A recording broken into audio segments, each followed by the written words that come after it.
Hello guys. तो स्वागत है आपका रोज़ाना न्यूज़ एनालिसिस में। और आज डेट है 13 नवंबर 2020। तो आज की जो न्यूज़ है प्रेजेंटेड बाय ब्रह्मास्त्र स्टडी। ठीक है, तो आगे बढ़ते हैं, देखते हैं आज कौन कौन सी न्यूज़ इंपॉर्टेंट है जो हमारे एग्जाम पर्सपेक्टिव के लिए बहुत ज़्यादा क्रूशियल हो जाती हैं।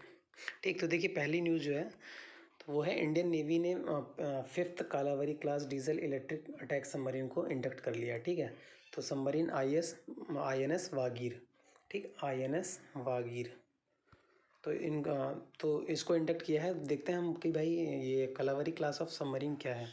ठीक है, तो कलावरी क्लास ऑफ सबमरीन के बारे में पढ़ते हैं और जानते हैं कि भाई ये 5th है, टोटल 6 आनी है इसमें। ठीक है, तो 1 2 3 4 कौन थी, तो सब कुछ इसके बारे में जानेंगे। तो देखिए ये जो हम कलावरी क्लास की डीजल इलेक्ट्रिक सबमरीन बना रहे हैं, ये हमारा जो प्रोजेक्ट 75 है इसके तहत बना रहे हैं। ठीक है, तो प्रोजेक्ट 75 है, इसके तहत हम बना रहे हैं। एक हमारा प्रोजेक्ट है 75I। ठीक है, तो इसी का वो एडवांस वर्जन है, वो बेसिकली एयर इंडिपेंडेंट प्रोपल्शन पे है, तो हमें वो नहीं पढ़ना है अभी, हमें पढ़ना है सिर्फ प्रोजेक्ट 75। तो प्रोजेक्ट 75 के तहत ये हमारी 6 जो कालावरी क्लास की सबमरीन बन रही हैं।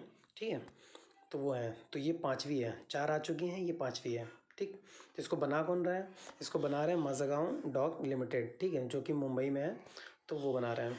ठीक, देखिए इसमें इंपॉर्टेंट ये है कि ये है डीजल इलेक्ट्रिक ट्रांसमिशन सिस्टम है इसमें। ठीक है, तो ये प्राइमरीली यूज़ क्यों होती है, ये सबमरीन जो है वो एक अटैक सबमरीन है, एक, और ये आप कह सकते हो हंटर किलर। ठीक है, तो ये किल करने के लिए एक जो है सबमरीन है।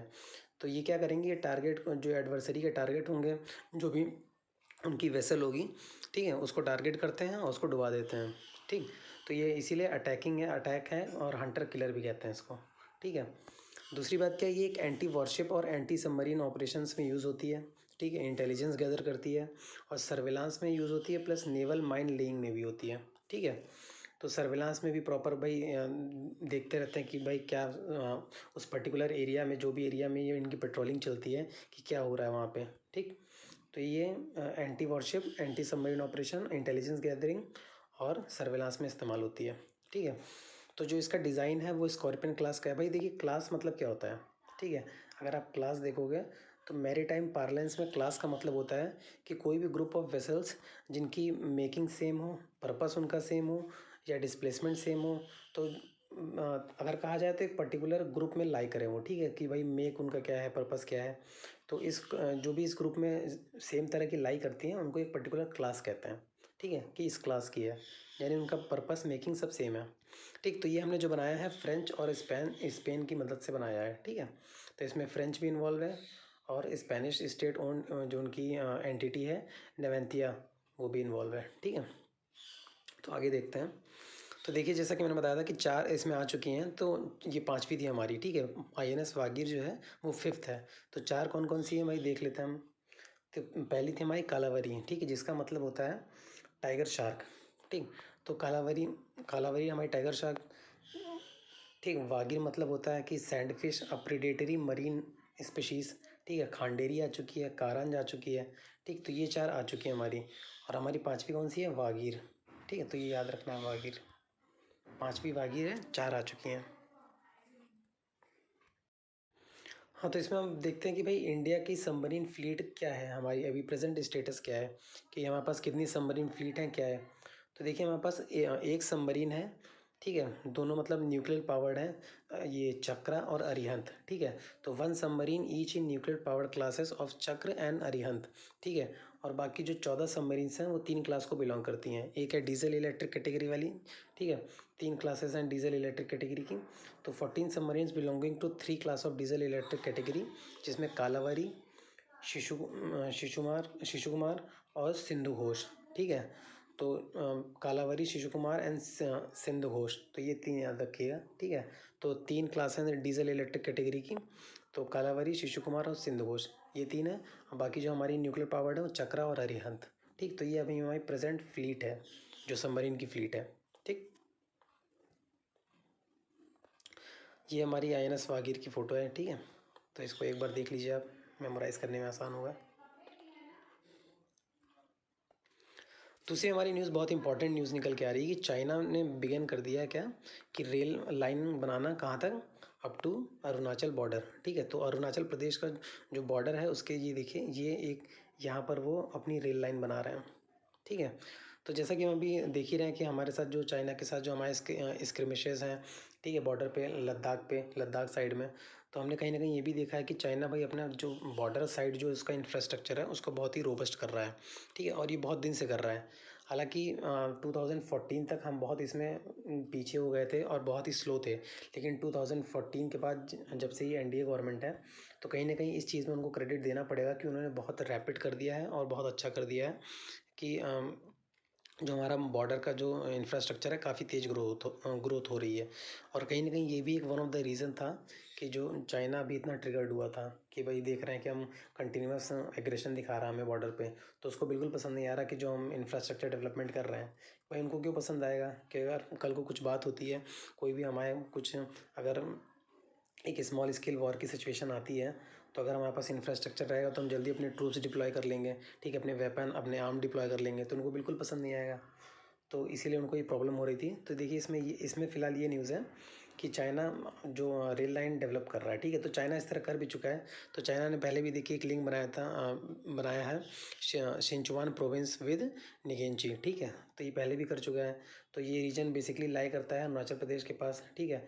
और उसके बाद like the Qinghai Tibet railway line which in 2006 connected Lhasa to the hinterland, this will be the second such route linking the Tibet autonomous region, ठीक है। तो ये दूसरा रूट होगा जो TAR को यानी तिब्बत ऑटोनोमस रीजन को लिंक करेगा हिंटरलैंड से। हिंटरलैंड क्या, जो लैंड सपोज जैसे कोई ये पर्टिकुलर एरिया उसके बीच जो छोटे छोटे हैं, तो एकदम जो अंदर है इनर पार्ट है उनसे भी कनेक्ट कर देगा, ठीक है। जहाँ कोई कनेक्टिविटी नहीं है वहाँ को भी कनेक्ट करेगा, ठीक। तो हिंटरलैंड को भी प्रॉपर कनेक्ट करेगा।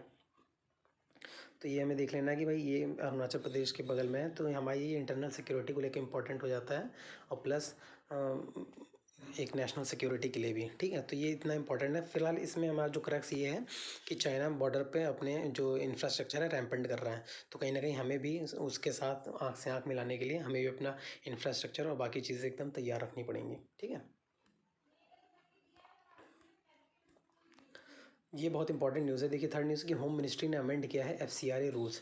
तो FCRA मतलब फॉरेन कंट्रीब्यूशन रेगुलेटरी एक्ट, ठीक है। तो इसको होम मिनिस्ट्री ने अमेंड किया है। तो भाई होम मिनिस्ट्री ने क्यों अमेंड किया ये, तो इसमें कुछ चेंजेस किए हैं होम मिनिस्ट्री ने, देखते हैं हम क्या चेंजेस किए हैं, ठीक है।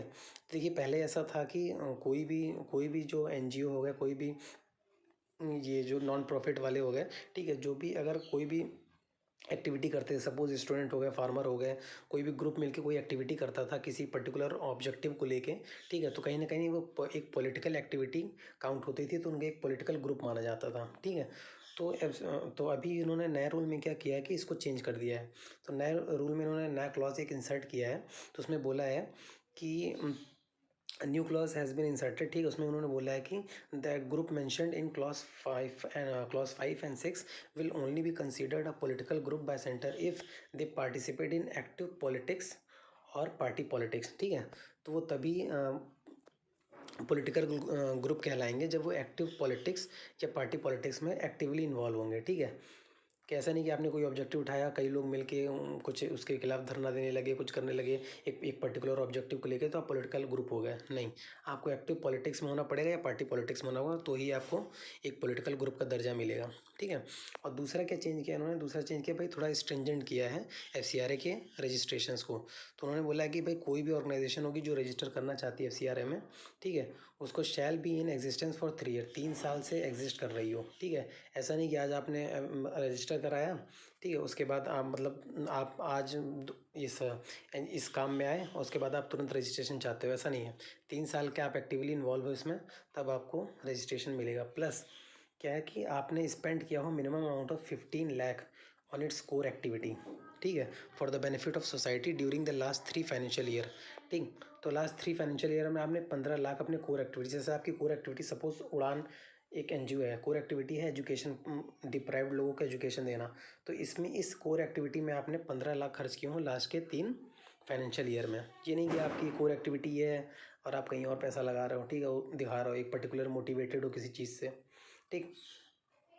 तो तीसरा क्या है भाई, इन्होंने ये बोला कि जो भी ये जो एनजीओ हैं, जो भी पॉलिटिकल एक्शन में रहते हैं, रोड ब्लॉक करते हैं, बंद करते हैं, हड़ताल करते हैं, तो ये भाई उनको कोई भी फॉरेन कंट्रीब्यूशन नहीं मिलेगा, ठीक है। तो एक्चुअली प्रॉब्लम क्या है इसमें, देखिए ये है कि कहीं ना कहीं ज़्यादातर एनजीओ जो हैं वो पर्टिकुलर किसी न किसी चीज़ से मोटिवेटेड होते हैं, ठीक है। तो हमने बहुत बार देखा होगा कि जैसे कोई कोई एक बड़ा प्रोजेक्ट आया, ठीक है, बहुत अच्छा प्रोजेक्ट आया डैम को लेके या कोई भी प्रोजेक्ट आया, तो उसके रिगार्डिंग कोई भी प्रोटेस्ट होने लगे, ठीक है। तो बेसिकली क्या होता है, कभी कभी इसमें फॉरेन प्लेयर्स इन्वॉल्व होते हैं, ठीक है। तो कभी कभी बोल रहा हूँ, कभी कभी इसमें क्या, जैसे अगर 20% अगर 100 होता है तो 20% में क्या होता है कि फॉरेन प्लेयर्स इन्वॉल्व होते हैं, वो कहीं ना कहीं ये ग्रोथ को हैम्पर करने के लिए होता है, ठीक है। कि सोचिए अब सबने क्लियर कर दिया, एनवायरनमेंट मिनिस्ट्री ने क्लियर कर दिया, सबने क्लियर कर दिया, लेकिन वो अटक गया कहीं सी धरना इन सब में, अब वो कोर्ट चला गया, ठीक है। तो जो प्रोजेक्ट 5 साल में होना था उसको लग गए 20 साल, ठीक है।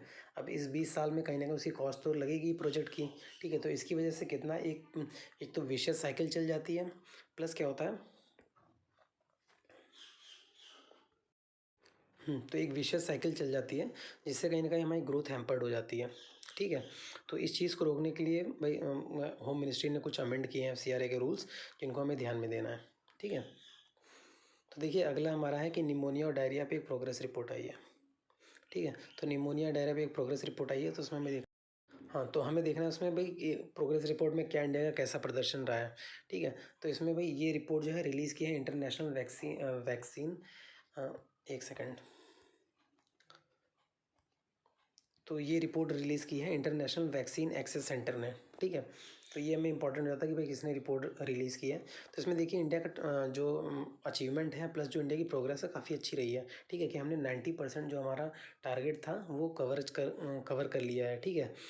तो हमारा 90% उसमें ग्लोबल टारगेट जो है 90% कवरेज है उसमें, और 3 of the 5 vaccines have whose coverage is monitored in the report, ठीक है। तो 5 में से 3 जो 5 वैक्सीन है उसमें से 3 की जो कवरेज है वो मॉनिटर की गई है। तो 5 वैक्सीन कौन कौन सी थी, एक तो डीपीटी थी, measles containing vaccine first dose, haemophilus influenza type B, ठीक है, न्यूमोकोकल कॉन्जुगेट वैक्सीन पीसीवी और रोटा वायरस। तो ये 5 हमारी वैक्सीन थी जिसके ग्रोथ को मॉनिटर किया गया, ठीक है। कि भाई इसमें पर्टिकुलर कंट्री की कैसी कवरेज रही, क्या ग्रोथ रही, ठीक।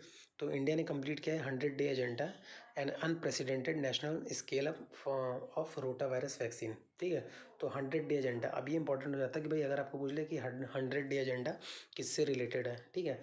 तो ये वैक्सीनेशन से रोटा वायरस वैक्सीन से रिलेटेड है, ठीक। तो ये याद रखिएगा 100 डे एजेंडा किससे, जैसे एक 90 था, ठीक है, एड्स से रिलेटेड था। तो ऐसे इंपॉर्टेंट हो जाते हैं कि आ सकते हैं भाई ये किससे रिलेटेड है, कि 100 डे एजेंडा किससे रिलेटेड है, ठीक।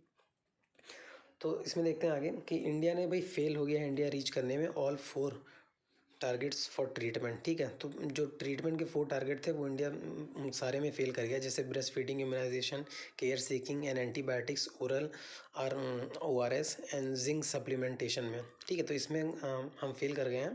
बाकी हमारा जो कवरेज रहा है वो 90% रहा है ग्लोबल टारगेट का वैक्सीनेशन में, पर इन चीज़ में हम फेल कर गए हैं। Breast feeding immunization, care seeking and antibiotics and ORS and zinc supplementation में, ठीक। तो ये हमारा रिपोर्ट कार्ड है, देखिए रिपोर्ट कार्ड देख लेते हैं एक बार कि क्या है प्रदर्शन। कि अब हमने देखिए, अब देखिए जो निमोनिया है, डायरिया है, ठीक है, ये बहुत ही डेडली डिसीज़ है, ठीक है। अगर टोटल 100% में 29% जो डेथ होती है अंडर 5 बच्चों की, वो इन्हीं 2 बीमारियों से होती है, ठीक है। अगर आप पूरा ईयरली का डेटा देखोगे तो ईयरली आपको जो 2 मिलियन डेथ मिलेगी वो इसी बीमारी पर्टिकुलरली निमोनिया और डायरिया से मिलेंगी, ठीक है। तो हमने इंडिया में क्या अंडर 5 डायरिया और निमोनिया की डेथ जो है 2017 में हमारी देखिए कितनी रही है, ठीक, 2,33,240, ठीक है, अच्छी खासी डेटें हैं। तो इंडिया का कवरेज जो है रोटा वायरस वैक्सीन में इंक्रीज़ हुआ है, पहले 35 था हमारा 2018 में, अब 53 हो गया, ठीक। तो काफ़ी अच्छी एक साल के अंदर देखिए हमने लगभग 18%, ठीक है। तो 18% का ग्रोथ है एक साल के अंदर, तो काफ़ी अच्छी कवरेज है हमारी, ठीक, जैसा कि हमें रिपोर्ट में भी दिख रहा है, ठीक। तो coverage against pneumococcal pneumonia increase from 6% in 2018 to 15%, ठीक है। तो यहाँ 6% से 15% हो गया किसमें, PCV में, ठीक है। तो न्यूमोकोकल वाले में। और treatment for diarrhoea had the lowest coverage with only 51% of children receiving ORS। देखिए यहाँ पे जहाँ हम चार टारगेट लैग किए थे उन्हीं में से ये, ठीक है। कि एक तो जिंक सप्लीमेंटेशन में लैग किए थे और ORS में। तो ये हमारी प्रोग्रेस रही है इसमें, निमोनिया उसमें, ठीक है। तो वैक्सीन के मामले में तो हम अच्छी प्रोग्रेस की है, लेकिन जो हमारे जो 4 टारगेट थे, ठीक है, उनमें जिंक सप्लीमेंटेशन हो गए, ब्रेस्ट फीडिंग इम्यूनाइजेशन हो गया, केयर सीकिंग वाले में हो गए, यहाँ पे हम थोड़ा लैग कर गए हैं, ठीक है। तो उसमें हमें आगे ध्यान देना है। ये फ़ोटो देखिए आप एक। तो देखिए कुछ अब हम लास्ट अपने लाइन पे हैं, तो भाई कुछ वन लाइनर्स हैं जो बहुत इंपॉर्टेंट हो जाते हैं, जो हम डेली देखते हैं, ठीक है। तो उन्हीं वन लाइनर में देखिए कि मुंबई मेट्रो क्या कर रही है, वाइब्रेशन एब्जॉर्बिंग ट्रैक्स लगाएगी, ठीक है। तो देखा होगा आपने मेट्रो, जैसे ये हमारा, एक सेकंड, ठीक है। तो ये हमारा देखिए, ये हमारा पियर होता है, ठीक है, ऐसे ऐसे ऐसे होता है, ठीक है। तो इस पे ट्रैक होता है, ठीक है, इसी ट्रैक पे हमारी मेट्रो चलती है, ठीक है। अब मेट्रो में क्या होता है, एक सेकंड, अब ये हमारा ट्रैक हो गया, ठीक है। ये ऐसे ऐसे लगे होते हैं, तो जो हॉरिजेंटल दिख रहे हैं वो है हमारे स्लीपर्स, जो ऐसे वर्टिकल है ये हमारे रेल है, ठीक है। तो हमारा जो व्हील का लोड है वो रेल पे लगा, रेल का लोड हमारे जो स्लीपर्स हैं हॉरिजॉन्टल उस पे लगे, उससे आगे आगे धीरे धीरे लोड ट्रांसफ़र होता गया, ठीक है। तो आपने देखा भी होगा, फील भी किया होगा कि अब मेट्रो के जब बगल होते हैं तो मेट्रो गुजरती है तो अच्छा खासा वाइब्रेशन फील होता है, ठीक है। तो इसीलिए अब हम अब क्या ट्राई करेंगे कि हम ये जो है अब वाइब्रेशन एब्जॉर्बिंग ट्रैक्स लाएंगे, ठीक है, क्योंकि जो उसके अगल बगल घर होते हैं, हम बाकी और भी जो स्ट्रक्चर्स होते हैं उनको कहीं ना कहीं बहुत प्रॉब्लम होती है, और उनका जो फाउंडेशन है वो भी वीक होता है, ठीक है। तो इसलिए मुंबई मेट्रो में क्या भाई, वाइब्रेशन अब्जॉर्बिंग ट्रैक्स होंगे, जो ट्रैक्स होंगे वो वाइब्रेशन अब्जॉर्ब कर लेंगे, आगे ट्रांसफ़र नहीं करेंगे, ठीक। तो नेक्स्ट है हमारे कि प्रेसिडेंट ने नोट दे दिया है रीनेमिंग की मिनिस्ट्री ऑफ शिपिंग को ministry of ports shipping and waterways, ठीक है। तो प्रेसिडेंट का नोट मिल गया है कि भाई मिनिस्ट्री ऑफ शिपिंग को हम चेंज कर देंगे, उसका नाम चेंज करेंगे ministry of ports shipping and waterways, ठीक। इससे पहले हमने MHRD का चेंज किया है, MHRD का क्या कर दिया है, मिनिस्ट्री ऑफ एजुकेशन, ठीक है, जो कि काफ़ी सही भी है। तो मिनिस्ट्री ऑफ शिपिंग का हमने चेंज किया ministry of ports shipping and waterways, ठीक। अगला हमारा वन लाइनर है कि स्टैनफोर्ड यूनिवर्सिटी ने एक रिलीज़ की है, लिस्ट रिलीज़ की है, जिसमें 2% साइंटिस्ट, तो ग्लोबली उन्होंने 2% साइंटिस्ट लिए हैं, ठीक है। तो उसमें ओवरऑल 1,59,000 समथिंग साइंटिस्ट हैं, उसमें इंडिया के कितने हैं, 1492, ठीक है। तो 1492 अप्रॉक्स 1500 जो हैं वो इंडिया के साइंटिस्ट हैं, तो स्टैनफोर्ड ने रिलीज़ की है। तो ये वन लाइनर में वनडे एग्जाम के लिए कोई कोई इंपॉर्टेंट हो जाता हो तो देख लीजिएगा, ठीक है। अगला है प्रोजेक्ट एयर केयर, ठीक है, ये इंपॉर्टेंट है कि project air care Haryana government ने लॉन्च किया है, कहाँ के लिए लॉन्च किया है, ऑब्वियस है गुड़गांव के लिए, ठीक है। तो अभी जैसा कि हमें पता है कि अब ठंड आ गई है, ठीक है, तो वहाँ की एयर क्वालिटी NCR और उसके अगल बगल रीजन की बिल्कुल गिरेगी, ठीक है। तो एयर केयर एक प्रोजेक्ट लॉन्च किया उन्होंने, तो fighting for to fight against air pollution, ठीक है। तो ये हरियाणा का है, तो प्रोजेक्ट एयर केयर हरियाणा, ठीक है, तो याद रखिएगा। लास्ट है हमारा कि मैसूर को मिलेगा पहला सैंडलवुड म्यूजियम, ठीक है। तो मैसूर पहले से कर्नाटका में मैसूर पहला ऐसी जगह है जहाँ को जिसको पहला सैंडलवुड म्यूजियम मिलेगा, ठीक है। तो याद रखिएगा कहाँ सैंडलवुड म्यूजियम कहाँ पर, मैसूर, ठीक। तो दोस्तों ये कुछ आज की हमारे इम्पोर्टेंट करंट अफेयर्स थे, ठीक है।